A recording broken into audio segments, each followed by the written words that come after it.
বা আমিও যদি থাকি, তো আমি এতটুকুই বলবো যে আমরা আমাদের শিল্পীদেরকে সম্মান দেব। এই সম্মানটার কারণে আমাদের শিল্পীরা সব জায়গায় মাথা উঁচু করে দাঁড়াবেন এবং কখনো যেন এই শব্দটি উল্লেখ না হয় যে আমরা অসহায়, আমরা দুস্থ, আমরা চলতে পারি না। আমরা আমরা আমরা একে অপরের হাত ধরে সবাই একসাথে উঠবো।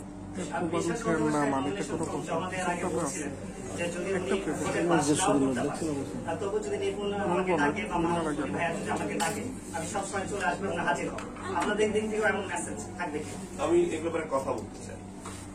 আপনারা একটা জিনিস খেয়াল রাখবেন, যে মানুষটি সকালে উঠে শুরু করে মিথ্যা সত্য কথা বিনিয়ে মানুষের পায়ে ধরে আল্লাহর কসম আর সারাক্ষণ বলে আল্লাহর কসম আল্লাহর কসম, সেই বিষয়টা আমি করিনি, আমি করব। আপনারা বিগত দিনে দেখেছেন এই ধরনের মানুষকে আমরা আমাদের প্যানেলে আমরা চাই না এবং সেই ধরনের মানুষকে আমরা কখনো কাছে নেব না।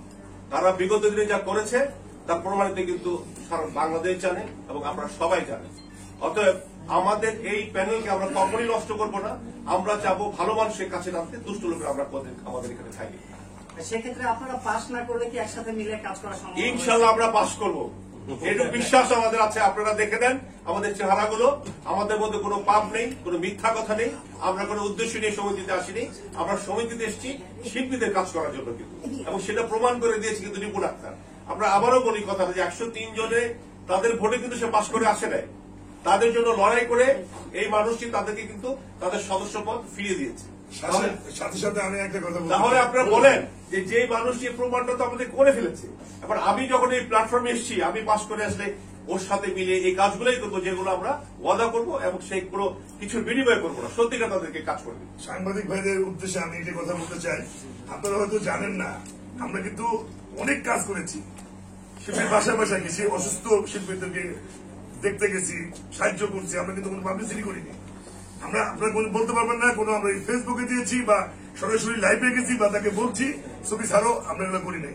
আমরা গোপনে অনেক টাকা দান করেছি, অনেক সাহায্য করেছি, এটা আপনারা জানেন না। এই যে বললো 108 জন করেছি, ইলেকশনের পরে কিন্তু নিপুণ আক্তার করেছি। এরপরে ইলেকশনের পরে যা করছি আমরা সব গোপন, আমরা ওদের মতো লাইভে যে দেখাইনি। হয়তো আপনারা মনে করেন না যে আমরা কাজ করি না, আমরা কিন্তু বহু কাজ করেছি। ওরা কিন্তু কালকে একটা মিথ্যা কথা বলছে, আমরা কোনো কাজই করি নাই। তো অতএব এই মিথ্যা আমরা রোজার মাসে আমরা মিথ্যা কথা বলতে চাই না। আমরা সব রোজা আছি, যারা মিথ্যা কথা বলবেন এই মাসে আমি তাদের অনুরোধ করবো মিথ্যা কথা বলবেন না এই মাসে। আমরা যে কি কাজ করেছি, আমি শিল্পীদের কাছে খবর নেন আমরা কি করেছি, আমরা সবই গোপনে করেছি। কখনই আমরা আমাদের উদ্দেশ্য ছিল, আমাদের ইস্তারেই ছিল যে কাজ আমরা করবো, উপহার দেবো, টাকা দেবো, কোনো লাইভে যাওয়া যাবে না, কোনো স্টিল দেওয়া যাবে না। আজ পর্যন্ত আমাদের আপনাদের আর কোনো প্রশ্ন আছে? একটা লাস্ট